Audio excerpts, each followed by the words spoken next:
Verb అంటే ఏంటి, వెర్బ్స్లో మొత్తం మనకి ఎన్ని రకాలు ఉన్నాయని చెప్పి అడుగుతాడు. ప్రతి ఒక్కరు తెలుసుకోవాల్సిందే ఇది.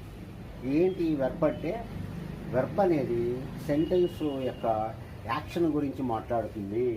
వెర్బ్ అనేది యాక్షన్ గురించి మాట్లాడుతుంది. తర్వాత స్టేట్ గురించి చెప్తుంది. ఈ స్టేట్ అనేది మీరు అర్థం చేసుకోవాలి. స్టేట్ అంటే ఏంటంటే ఉండటం అని, ఉండేటువంటి పరిస్థితి గురించి అది చెప్పుద్ది అనమాట.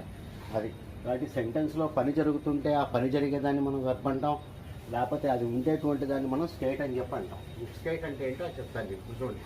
హీ ప్లేస్ ఫుట్బాల్ అని, హీ ప్లేస్ ఫుట్బాల్ అని చెప్తుంది.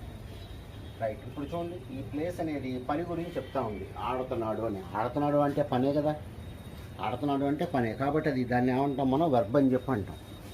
అంటే ఇక్కడ ఇది మనకి ఏం చెప్తుంది, యాక్షన్ గురించి చెప్తుంది, యాక్షన్ గురించి చెప్తుంది. అలా కాకుండా ఇప్పుడు చూడండి,